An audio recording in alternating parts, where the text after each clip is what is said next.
In the early sunlight of September 2nd, 1666, few could have imagined that a mundane Monday morning would evolve into one of the most catastrophic events in British history.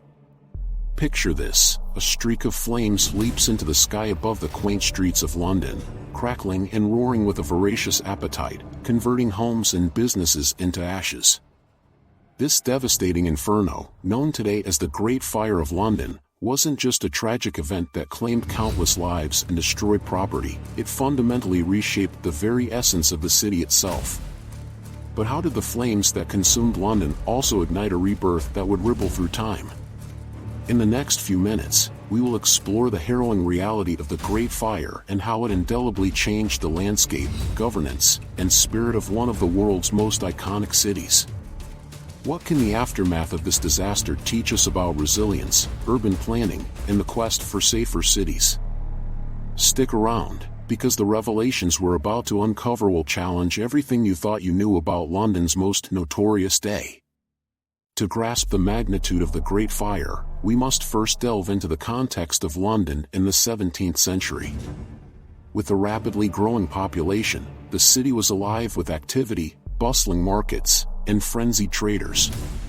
However, it was also plagued with narrow streets lined by wooden structures that were towering, flimsy, and, most importantly, highly flammable. Unlike today's meticulous building codes, buildings jutted out over the streets, creating a near labyrinthine effect. You might be thinking, how could this beautiful chaos lead to such disaster? The fire ignited in a bakery on Pudding Lane, owned by Thomas Fariner, where a spark from the oven caught the dry timber nearby. Within hours, flames danced from house to house, with gusts of wind fanning the fire and propelling it. As people rushed to save their belongings, panic and chaos ensued. While the flames took hold, did you know the city's firefighting apparatus was almost non-existent? Armed with buckets of water, citizens struggled against the blaze. Every corner of London that once felt invincible was now under siege. By nightfall, what began as a small flame had transformed into a ravenous beast, consuming entire neighborhoods. It's estimated that the fire lasted for 4 days, reducing the medieval city's iconic structures to mere cinders. Can you imagine standing at the edge of a once vibrant marketplace, now reduced to smoldering ruins? How would you react? For many Londoners, the sheer scale of loss was unfathomable. But let's consider this: while it would be easy to dismiss the Great Fire as a fateful disaster, it also served as a catalyst for profound and sweeping changes. The burning inferno unveiled vulnerabilities that had gone unnoticed and forced the city to rethink its architecture, governance, and approach to disaster management. Could it be that this tragedy was precisely what London needed to evolve? One of the most striking transformations was in urban planning and building regulations. Prior to the fire, there were no concrete building codes governing how homes and businesses could be constructed. The post-fire period initiated the first attempts at regulating architecture. In 1667, just a year after the flames died down, King Charles II enacted the first building regulations aimed at promoting fire safety. Structures were required to be built from brick or stone rather than wood, fundamentally altering London's skyline. What if I told you that this single decision was instrumental in creating the resilient, iconic city we know today? As the ashes settled, Londoners were confronted with the heartbreaking reality of their loss. An estimated 13,200 houses were dismantled along with numerous churches, including the beloved St. Paul's Cathedral. The emotional weight was staggering. However, amidst the ruins, a new vision for London emerged. Enter the architect Sir Christopher Wren, a man of remarkable talent who would become the driving force behind the city's renaissance. Could this be the moment when the architect's dream became entwined with the city's fate? Wren was tasked with reconstructing St. Paul's Cathedral, but his vision extended far beyond that monumental structure. He envisioned a new London, one that would rise from the ashes, offering wide boulevards, open spaces, and thoughtful designs that balanced efficiency and aesthetics. One cannot help but ask, how did art and architecture transform the way people experience their city? As Wren's designs began to take form, new architectural styles emerged, paving the way for grand structures infused with light and symbolizing resilience. Imagine strolling down streets that now featured burnished stone buildings embellished with inspirational details. Each turn unfurled a design that told a story of hope and rebirth. Wren's work did more than just alter the skyline, it instigated a cultural renaissance that would inspire generations of builders and thinkers. Eager to see what else unfolded? As the city rebuilt itself, a transformation of governance also took place. The calamity revealed lapses in leadership and communication among various stakeholders, local guilds, the monarchy, and citizens. The chaos imposed by the Great Fire paved the way for a restructure in city governance. The establishment of the Fire Court, formed in the aftermath, aimed to address claims of loss and was a significant effort to standardize the process of recovery. This newfound cooperation was not merely about reconstruction, it ignited the first glimpses of what we might call modern urban governance. Rethinking how cities managed crises set a precedent that would echo through time. There sprang hope and courage in the act of collaboration, an important lesson for any modern city facing its challenges today. Are you beginning to see how this disaster laid foundational stones not just for rebuilding structures, but for creating a cohesive community spirit? As the city began to recover, its inhabitants also embraced a nascent sense of identity, one that was intricately woven with the narratives of loss, resilience, and ambition. The Great Fire catalyzed a closer examination of London's infrastructure and the roles individuals played within that framework. For the first time, citizens contemplated their relationship with the city as active participants rather than mere inhabitants. Have you ever pondered how disasters can unite people in unexpected and powerful ways? In the years that followed, London adapted to its new reality. Fire safety became a primary concern, establishing protocols and securing funding to develop firefighting strategies. The establishment of watchtowers and the formation of the first organized fire brigades were revolutionary, albeit born from tragedy.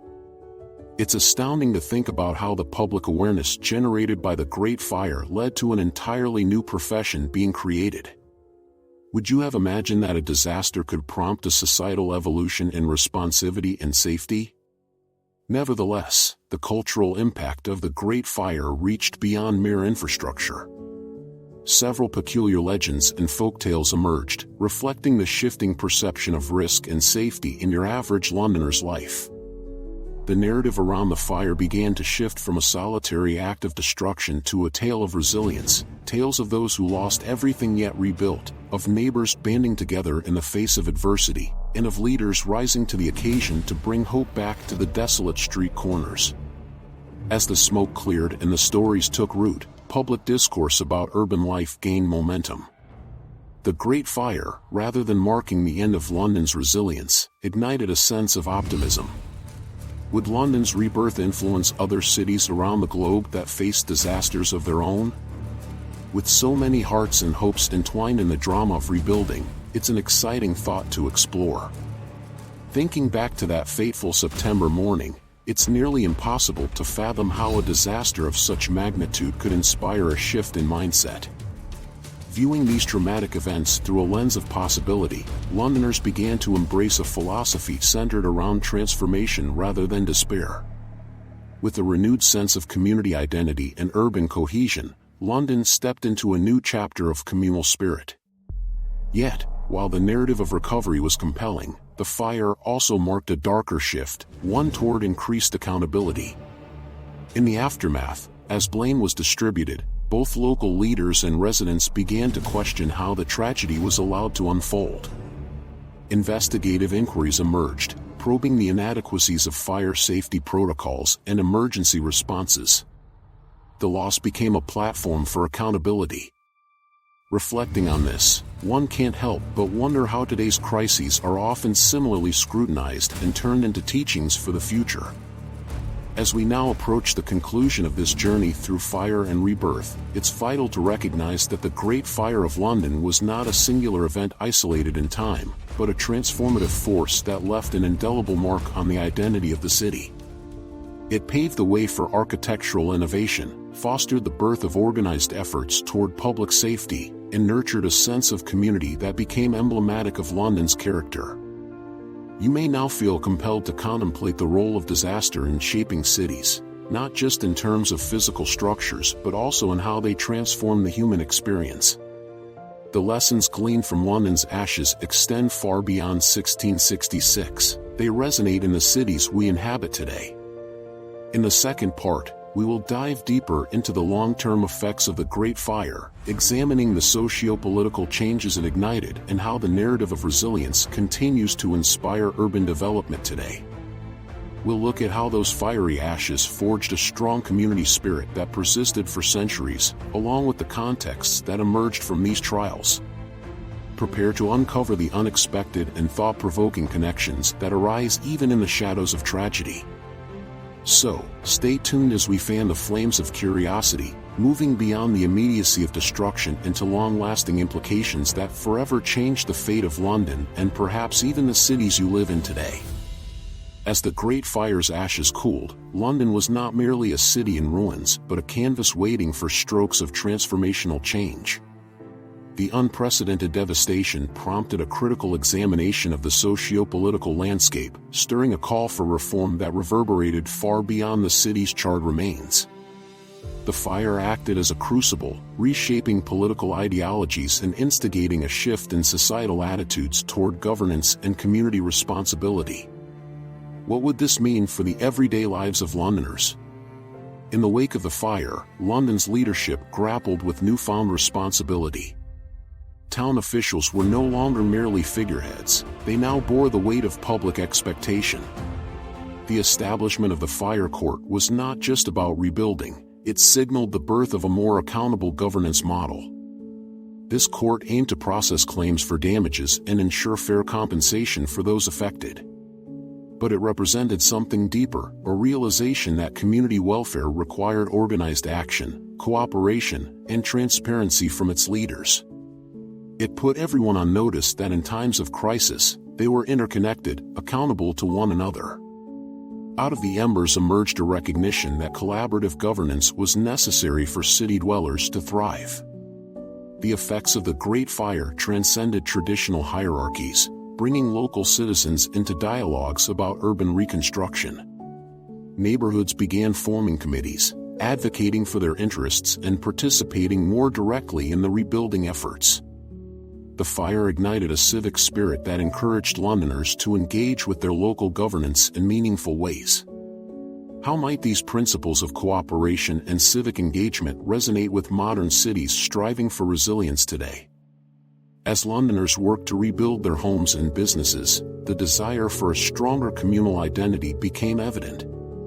They found themselves part of a shared mythology, tales of collective bravery during the inferno, acts of kindness amid chaos, and the communal drive to restore what was lost. This mythology created an emotional bond that would influence London's cultural narrative well into the future.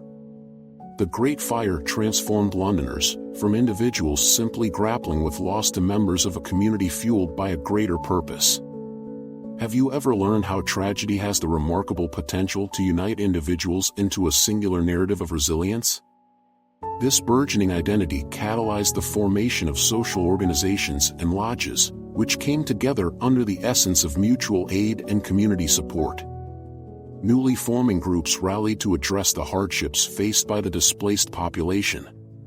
Their energies were directed toward fundraising and collecting resources to assist those most affected by the disaster. The flame of hope sparked within communities revealed a thread of humanity that intertwined personal perseverance with collective action. But it wasn't just a sense of community that followed the Great Fire, the very nature of commerce began to evolve. The destruction of economic hubs necessitated innovative approaches to trade and commerce.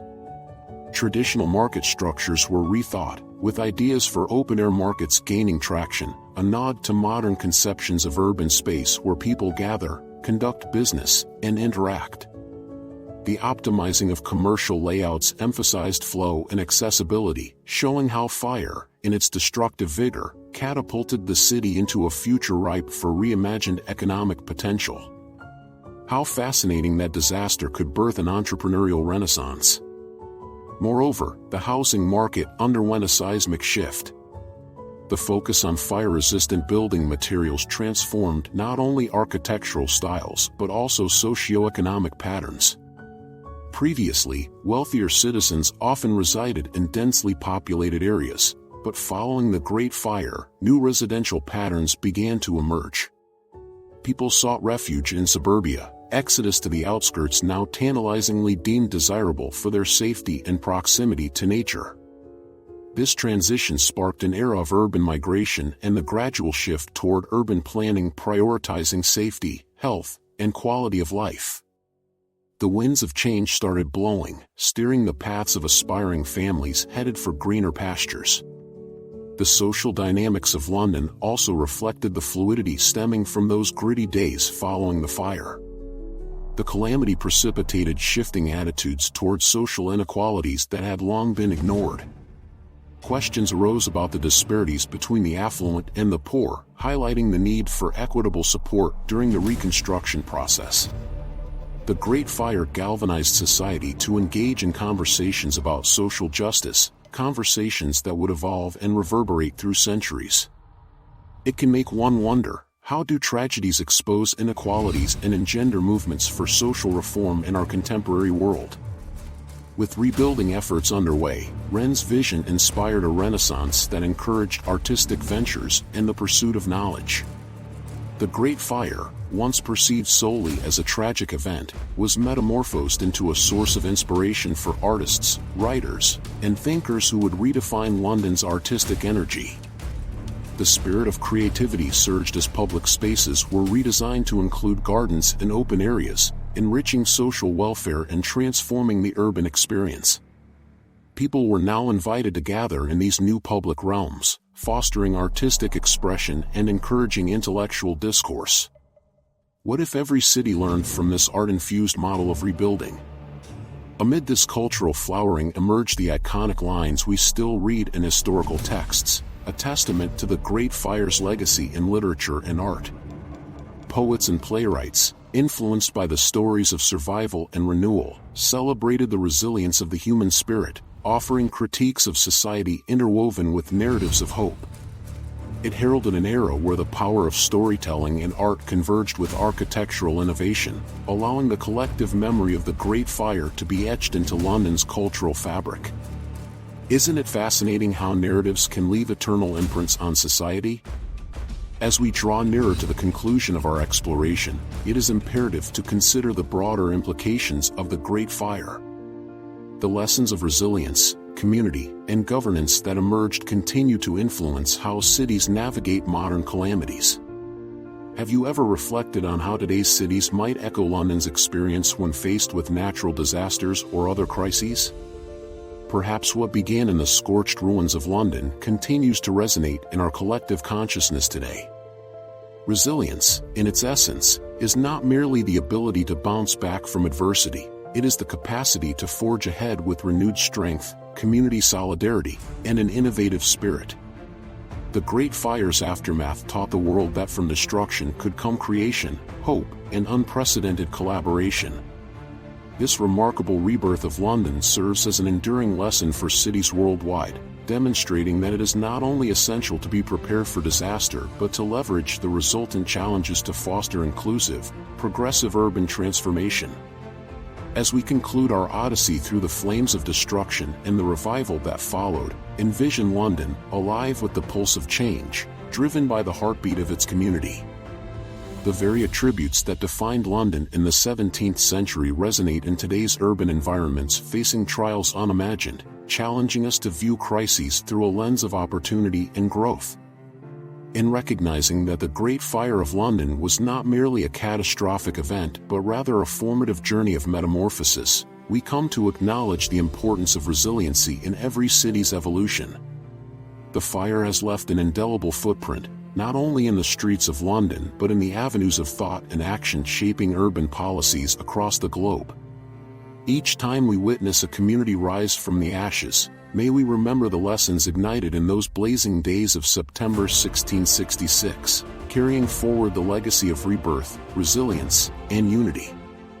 As we navigate our contemporary landscapes, let us embrace the challenge of shaping our cities into safer, more vibrant spaces, ensuring that with every storm weathered, the spirit of community and innovation shines brighter, echoing the resilience born from the fiery heart of London's past.